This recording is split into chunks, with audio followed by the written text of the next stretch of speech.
నమస్తే. ప్రకాశం జిల్లాలో రసవత్తర రాజకీయాలకు పెట్టింది పేరు గిద్దలూరు నియోజకవర్గం. ఇక్కడ 1955 నుంచి 2019 వరకు పోటాపోటీగా ఎన్నికలు జరిగాయి. గిద్దలూరు నియోజకవర్గం ఫలితాలు పరిశీలిస్తే 4 సార్లు కాంగ్రెస్, 4 సార్లు టీడీపీ గెలిచాయి. 2014, 2019లో వరుసగా వైసీపీ జెండా ఎగిరింది. 2009లో ప్రజారాజ్యం పార్టీ తరపున గెలిచిన అన్నా రాంబాబు 2019లోనూ వైసీపీ తరపున గెలిచారు. 2014 ఎన్నికల్లో టీడీపీ తరపున పోటీ చేసి ఓటమి పాలయ్యారు. 2009, 2014, 2019 ఇలా వరుసగా 3 ఎన్నికల్లో 3 పార్టీల తరపున పోటీ చేసి 2 సార్లు విజయం సాధించారు అన్నా రాంబాబు. నియోజకవర్గంలో వైశ్య సామాజిక వర్గం ఓటర్లు గణనీయ సంఖ్యలో ఉండటం ఆ సామాజిక వర్గానికి చెందిన అన్నా రాంబాబుకు బాగా కలిసొస్తోంది. రెండోసారి ఎమ్మెల్యేగా గెలిచిన అన్నా రాంబాబు వైశ్య సామాజిక వర్గంలో మంత్రి పదవి చేపడతారని భావించారు. కానీ ఒంగోలు ఎమ్మెల్యే బాలినేని శ్రీనివాస్ రెడ్డి ఎర్రగొండపాలెం నుంచి ఆదిమూలపు సురేష్ దక్కించుకోవడంతో అన్నాకు రావాల్సిన మంత్రి పదవి కాస్త విజయవాడ వెస్ట్ ఎమ్మెల్యే వెల్లంపల్లి శ్రీనివాస్ ను వారించింది. గిద్దలూరు నియోజకవర్గంలో జనసేన కూడా బాగానే పుంజుకుంది.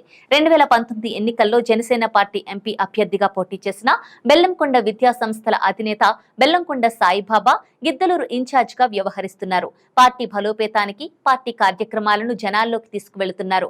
టీడీపీ జనసేన పొత్తు పోటీ ఏర్పడిన క్రమంలో గిద్దలూరులో ఎవరు పోటీ చేస్తారన్నది ఇంకా స్పష్టం కాలేదు. టీడీపీ బరిలోకి దిగితే మాజీ ఎమ్మెల్యే ముత్తమల అశోక్ రెడ్డి జనసేన నుంచి అయితే సాయిబాబాకు అవకాశం కనిపిస్తోంది. వైసీపీ ఈసారి గిద్దలూరు నుంచి సిట్టింగ్ ఎమ్మెల్యే అన్నా రాంబాబును కాదని మార్కాపురం ఎమ్మెల్యే కందూరు నాగార్జున రెడ్డిని దింపనుంది. ఇప్పటికే ఆయనను గిద్దలూరు ఇన్ఛార్జ్ గా ప్రకటించింది. ఒంగోలు ఎంపీ మాగుంట శ్రీనివాస్ రెడ్డి వైసీపీకి రాజీనామా చేశారు. ఆయన కుమారుడు మాగుంట రాఘవరెడ్డి ఈసారి ఒంగోలు ఎంపీ అభ్యర్థిగా టీడీపీ నుంచి పోటీ చేసే సూచనలు కనిపిస్తున్నాయి. అదే జరిగితే మాగుంట కుటుంబానికి బాగా పట్టున్న గిద్దలూరు నియోజకవర్గంలో టీడీపీ జనసేన అభ్యర్థికి ప్లస్ పాయింట్ అవుతుంది.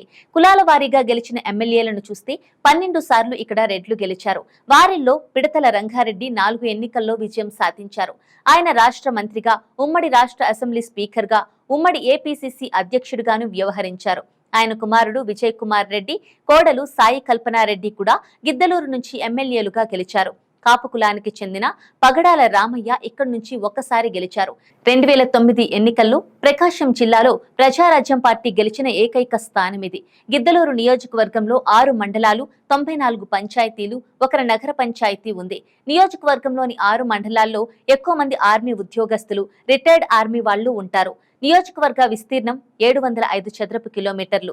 రెడ్లు, కాపులు, వైశ్యులు ఇప్పటి వరకు జరిగిన ఎన్నికల్లో ప్రాతినిధ్యం వహిస్తూ వచ్చారు. విజయావకాశాలకు ప్రధానంగా బీసీ, ఎస్సీ, ముస్లిం ఓటర్లు ఎక్కువగా ప్రభావితం చూపుతారు.